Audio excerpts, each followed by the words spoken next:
Isso. Tá bom, né, então? Na última aula eu passei umas questões aí, vamos começar a respondê-las.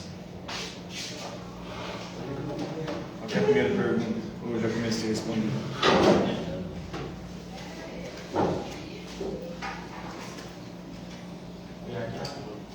Acho que você não precisa responder não, só passou. Explique o panteísmo de Jordano Bruno. Explique o panteísmo de Giordano Bruno.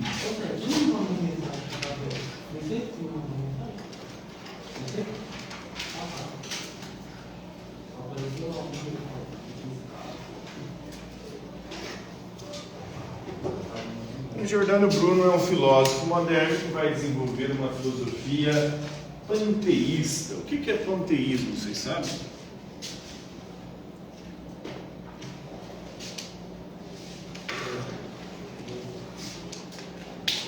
Nem sabe o que é panteísmo? Você fala, mas eu esqueci. Pan é vários. Oi? Pan é vários. Poli é vários, né? Poli em grego é vários. Teísmo é Deus. Politeísmo é vários deuses. Monoteísmo, um só Deus. Panteísmo, em grego, pan significa tudo. É um, Então, tudo é Deus. O universo é Deus. E nós, como parte do universo, também somos deuses. quem? Nossa. Nós também somos deuses. Ou parte de Deus, né? Ah, Porque tá. somos parte do universo. Se tudo é Deus, tudo que existe é Deus. A mesa, a cadeira, o chão. Cada um de nós, os animais, os insetos, as plantas, tudo é Deus. Porque tudo, de alguma forma, faz parte dessa natureza criadora, que cria, que gera sempre. Então a resposta é essa, tudo é Deus no panteísmo. Panteísmo significa que tudo é Deus. E é um heróico furor que move esse universo, e junto ao universo move também a nós. Gabi, Oi. lembra de uma foto desse dia do minuto? Das atividades?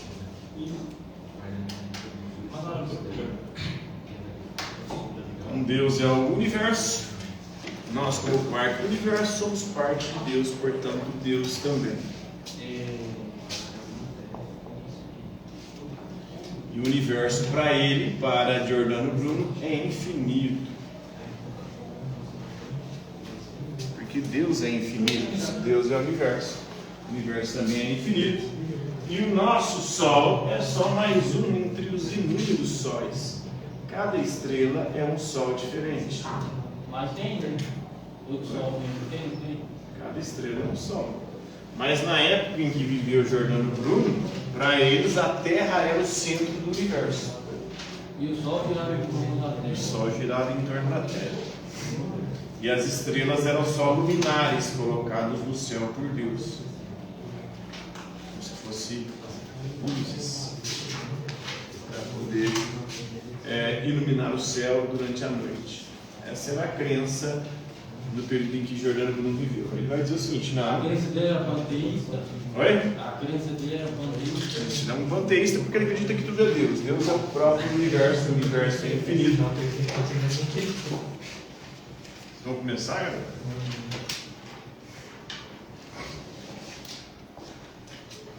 Então aí nós temos a perspectiva de Giordano Bruno. Ele já começa questionando o geocentrismo, a crença de que a Terra é o centro do universo.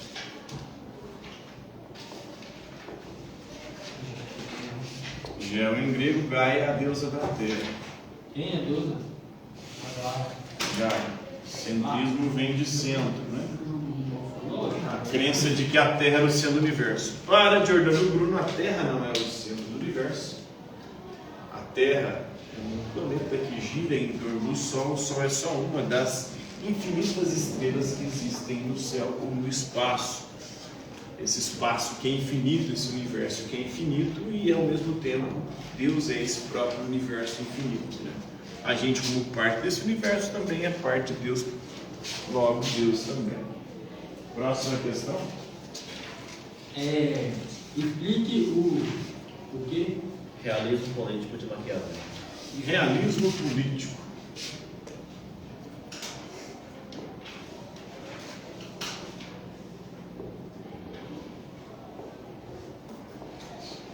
Então Maquiavel defendia o realismo político, ou seja, demonstrar a política como ela é na realidade.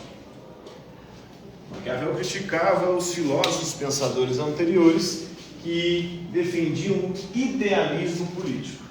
Eles defendiam uma ideia de política perfeita. Ele vai dizer o seguinte: essa política perfeita não existe na realidade e não funciona na prática. Portanto, nós devemos olhar a política como ela é na realidade e como que ela funciona na prática, para assim, compreendendo, a gente possa ter um controle sobre ela. Porque a política, na perspectiva Maquiavel, é a luta pela conquista e manutenção do poder. E todos os idealistas que tentaram conquistar o poder se deram mal. Todo mundo que era certinho, que tinha a visão da política ideal, que produz o bem comum, que faz tudo de forma honesta, isso aí não funciona na prática. Na prática, a política é a luta pela conquista e manutenção do poder, e para conquistar e manter o poder vale tudo. Matar, roubar, mentir, enganar, se corromper, tudo isso aí é a lógica do poder. E quem não estiver disposto a usar qualquer desses instrumentos para conquistar o poder não vai ter êxito. Todo político que tentou ser certinho se ferrou. Todo político mala se deu bem. Por quê? Porque ele sabia. Ele tinha virtude. Virtude é diferente de virtude. Virtude é a disposição para a prática do bem. Virtude é a disposição para fazer o que for preciso para conquistar o que você quer. Ou seja, os fins... Oi? Bem mal. Os fins justificam os meios. Qual que é o fim da política? Conquistar o poder. Então, para conquistar o poder, qualquer meio vale. Esse é o realismo político de Maquiavel. Política é a luta pela conquista e manutenção do poder.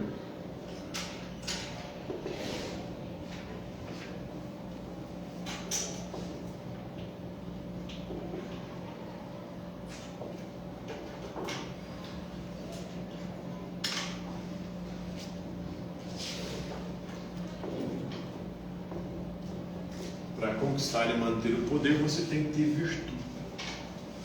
Virtude é a disposição para fazer o que for necessário.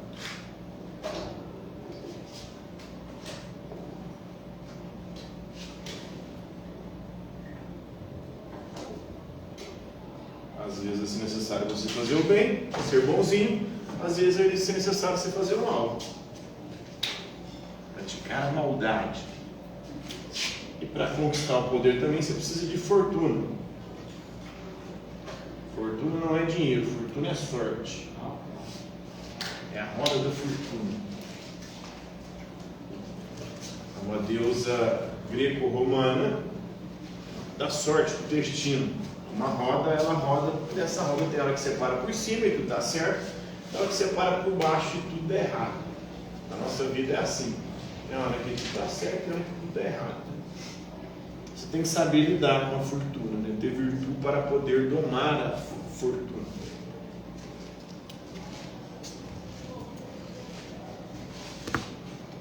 Próxima questão.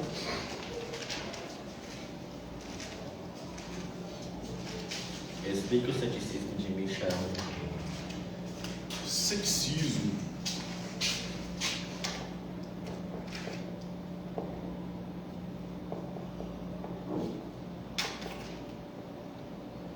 Então, Montaigne foi um filósofo francês do início da modernidade que defendia o ceticismo, ou seja, ceticismo vem do grego skepsis. Manda das respostas, por favor. Manda das respostas até o já. Skepsis em grego significa dúvida, investigação. Ou seja, você tem que duvidar de tudo e de todos e buscar investigar por você mesmo. Então, quem garante que o que nos falam é verdade? ninguém garante. Por isso, investigue por você mesmo. Não acredite naquilo que querem te fazer acreditar, a não ser que você tenha investigado e chegado àquela conclusão. Mesmo assim, duvide até das suas próprias conclusões, porque você pode estar equivocado. O ceticismo de Montaigne, ele vai, por exemplo, duvidar dos princípios europeus no período da colonização. A Europa acreditava ser superior à América, aos povos ameríndios. Por quê? Eles chamavam os povos ameríndios de bárbaros, de selvagens, porque praticavam o canibalismo, a antropofagia. E ele questionou, peraí, quem que é mais selvagem ou bárbaro?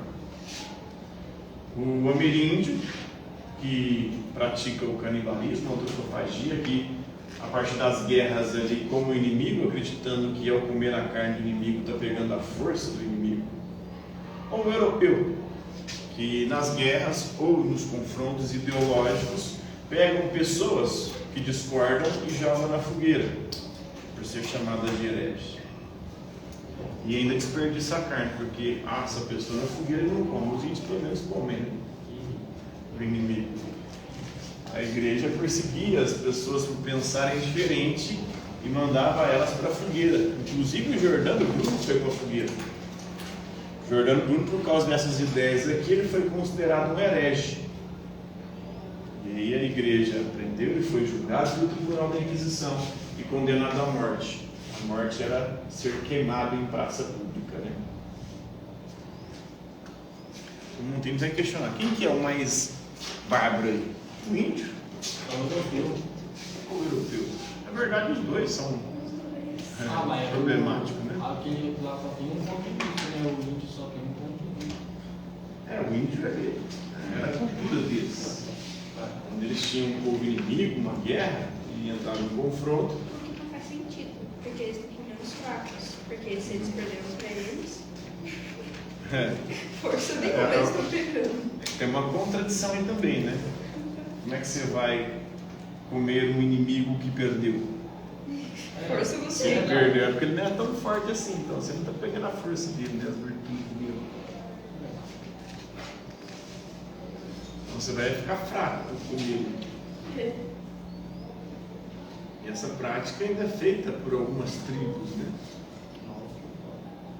Tem até na época da eleição, teve um vídeo do Bolsonaro, que ele estava numa tribo indígena, lá do norte do país, e lá eles estavam cozinhando o índio que tinha morrido no anciano. Por que eles estavam cozinhando para comer? Para pegar a sabedoria do ancião. Isso. O pajé, o cacique, quando morre, né? As pessoas mais velhas são consideradas muito sábias. Aí você cozinha, come, e o Bolsonaro falou que só não comeu porque os outros estavam comendo e quiseram comer também. Aí ele começou a falar que era canibal. O Bolsonaro ia participar da cultura de um povo ameríndio, até uma contradição aí, né? A esquerda, que é contra o Bolsonaro, ela costuma defender os povos indígenas. Tem um relativismo cultural que diz o seguinte: cada cultura deve ter os seus próprios procedimentos, a sua própria forma de comportar, isso deve ser respeitado. Mas se a cultura deles, depois que alguém morre, principalmente se for alguém considerado importante para a tribo, comer a carne daquele indivíduo, e o Bolsonaro ia participar do ritual, isso fazem os antropólogos. Muitos antropólogos são de esquerda, né? Quando eles vão lá fazer um trabalho etnográfico, de estudar e descrever a etnia, a tribo que estão estudando.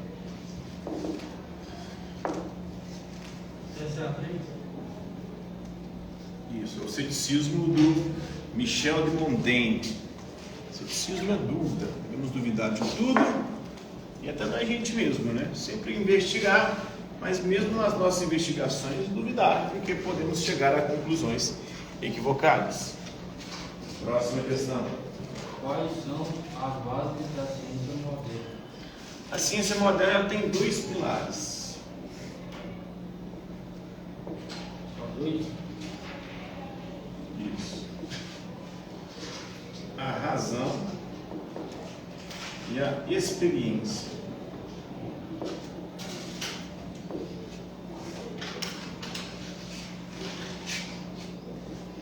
A razão elabora a teoria para explicar as coisas. A experiência testa, experimenta as teorias para ver se elas têm validade ou não. É diferente da ciência medieval. A ciência medieval, ela é baseada na fé.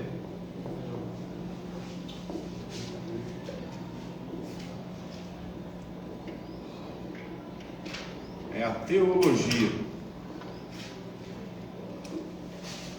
Então a verdade é aquilo que está na Bíblia, no livro sagrado, aquilo que foi revelado por Deus. É diferente também da ciência antiga.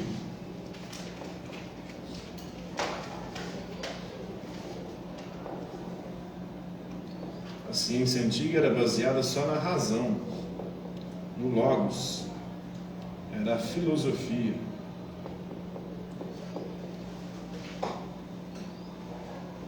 Ela elaborava teorias, mas teorias muitas vezes não funcionavam na prática.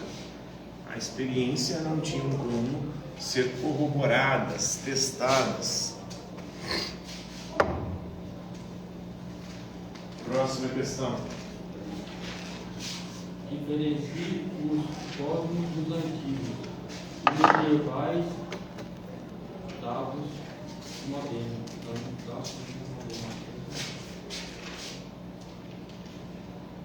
Então, o cosmo ou universo dos antigos.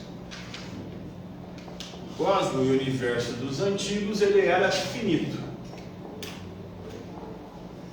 E tinha a Terra no centro. O cosmos dos modernos, ele é infinito.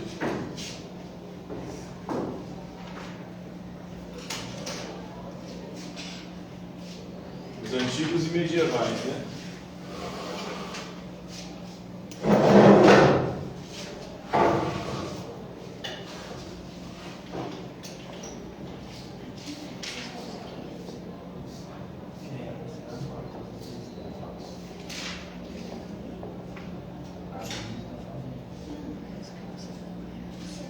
Então, o cosmos dos modernos, ele é infinito, ou seja, não tem fim. E o Sol é o centro do sistema solar. Hélio, Sol, heliocentrismo, né?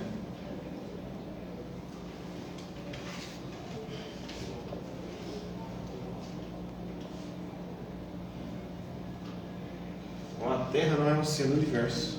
A Terra é só um planeta que gira ao redor do Sol. O Sol é o centro do sistema solar. Mas não é o centro do universo. O universo é infinito. Se ele é infinito é porque ele não tem um centro. Próxima questão. Diferencia teocentrismo de antropocentrismo. Teocentrismo de antropocentrismo.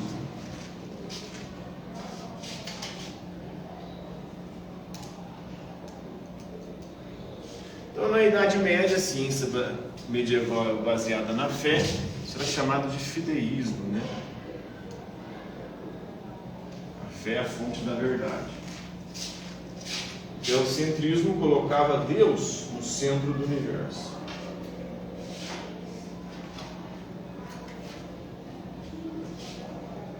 O antropocentrismo moderno vai tirar Deus do centro e colocar quem? Antropos em grego é o que? Ser humano. Deus não é mais o centro do universo. O ser humano agora é o centro do universo. Porque é o ser humano que conhece o universo, compreende esse universo. Então ele, de todos os seres, é o mais excelso, mais elevado, porque é o único capaz de compreender o universo. Por isso ele é o centro. Nenhum outro ser, nenhum outro animal tem essa capacidade, esse poder. Na Idade Média, a religião, a fé e Deus era que comandava. A partir da modernidade vai ser a razão, a experiência ser humano e a busca do domínio e controle sobre a natureza. A natureza que na Idade Média estava sob o domínio de Deus, da vontade de Deus, todos os eventos eram explicados pela ação de Deus. Agora eles não querem mais essa explicação divina. Ah, choveu é por causa de Deus, vamos compreender por que choveu, por que caiu raio. Vamos compreender a natureza para poder controlá-la, dominá-la. Saber é poder, poder sobre esse universo. Próxima questão. Explique o mundo como representação dos modernos. Explique o mundo como representação dos modernos.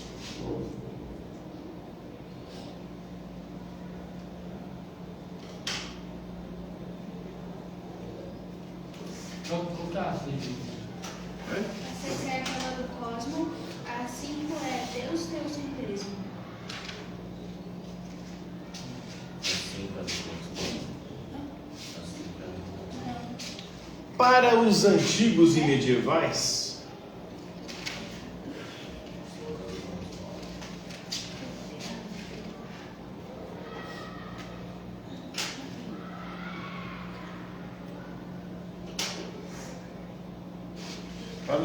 medievais, nós conhecemos o mundo como o mundo é.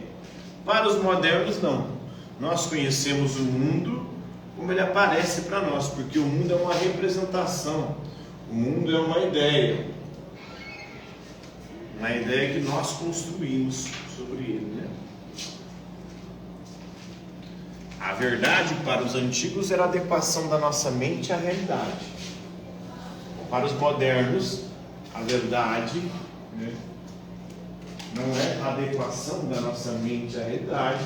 Na verdade, o que nós chamamos de verdade é uma ideia construída sobre a realidade. O mundo é uma representação, a verdade é uma representação da realidade, não é a própria realidade. Então, isso que nós estamos falando aqui são ideias. As ideias não são a realidade. Quando eu falo de mesa, a ideia mesa não é a mesma coisa que isso aqui. A representação não é a coisa. Então, todo conhecimento que a gente produz é uma representação, uma ideia. Não é a própria realidade. Por isso nós não conhecemos o mundo como ele é, nós só conhecemos as ideias que nós fazemos do mundo. Então o conhecimento humano ele é limitado. Nós não conhecemos a verdade e a realidade como ela é. Nós conhecemos só as ideias que nós fazemos da realidade das coisas. Essa é a concepção do mundo como representação que os modernos irão desenvolver. Próxima questão. Os filósofos modernos tanto procuravam. A grande preocupação dos filósofos modernos era com o método. Era o quê? Método. Método? Isso. Método, a palavra de origem grega que significa caminho. Caminho para o quê? Para o conhecimento da verdade.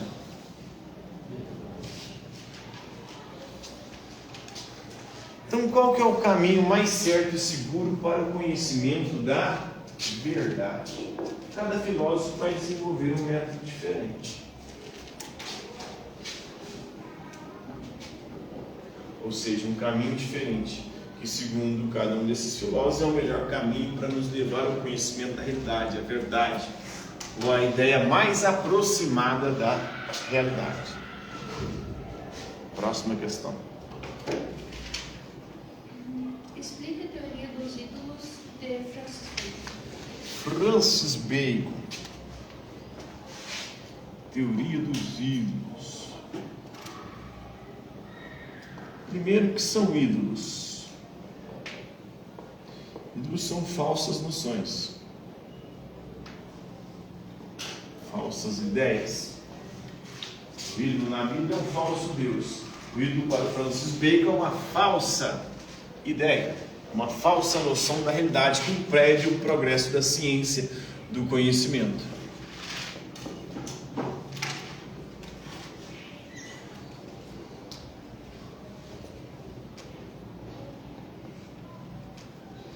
Então, o ídolo É uma falsa noção que impede o progresso da ciência. São 4 tipos de ídolo, segundo Francis Bacon. Os ídolos da tribo,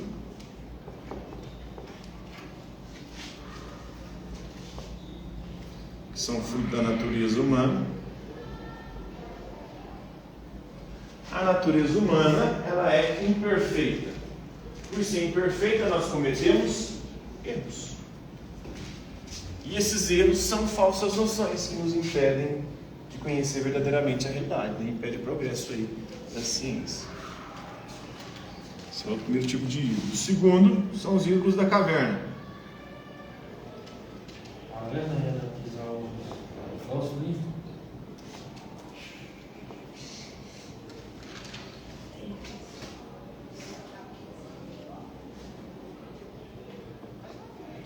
Os ídolos da caverna são os ídolos que nós produzimos enquanto indivíduos, enquanto pessoas. A gente os nossos sentidos nos enganam. Tem que tomar cuidado com os sentidos. Os sentidos são a fonte do conhecimento, mas, ao mesmo tempo, eles podem nos levar ao equívoco. A gente se engana com a visão. A gente acha que viu uma coisa e não era aquilo que a gente viu. A gente se engana com a audição. A gente acha que ouviu alguma coisa e não era aquilo que a gente ouviu. O olfato é possível enganar, o paladar é possível enganar, o tato se engana. Então os nossos sentidos nos enganam, tem que tomar cuidado com eles. Por isso a gente erra enquanto indivíduo.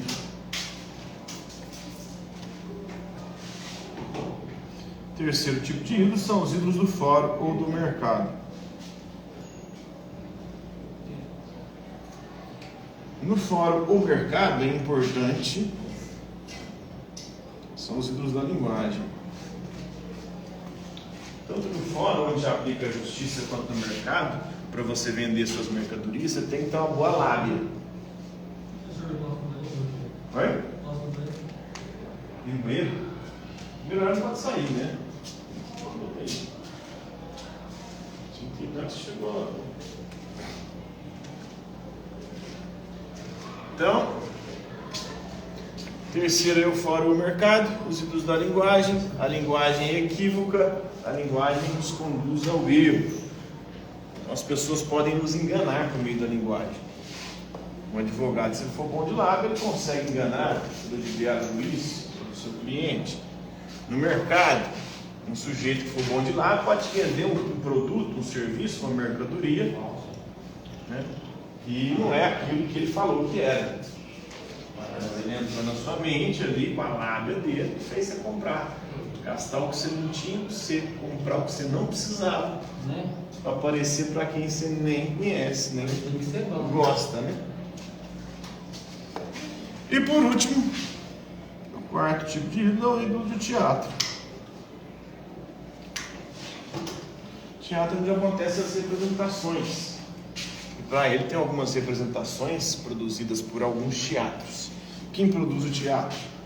No campo do conhecimento.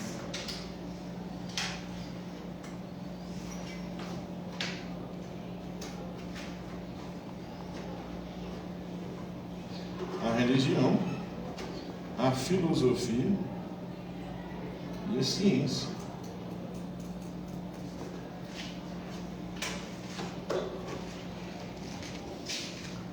No teatro da religião, nós podemos ser enganados e acreditar em coisas falsas.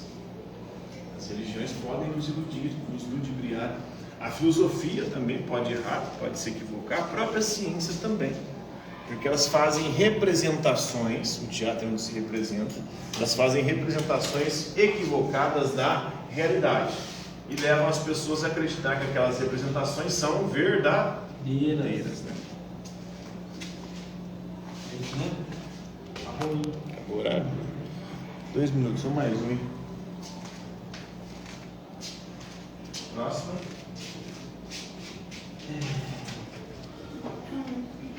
Explique o método indutivo de Francis Bacon.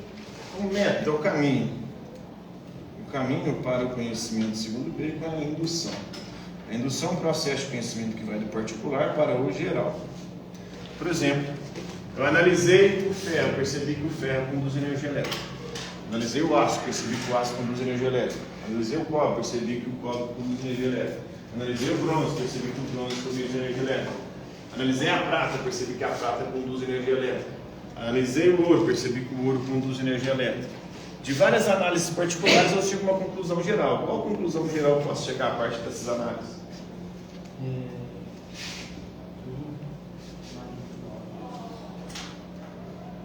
O que eu falei aqui? Qual que é a característica que todos esses elementos têm em comum? Oi? Todos conduzem energia elétrica. Todos são o quê? Todos esses elementos que eu falei? Metais. Então chega à conclusão geral que todo metal conduz energia elétrica. Isso é indução. Você vai fazendo experiências particulares, a partir dessas experiências particulares você chega a uma conclusão geral. Indução é quando você vai do particular para o geral.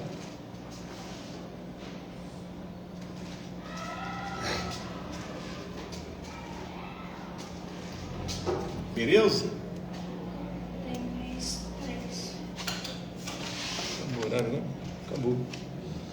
A próxima aula termina aí.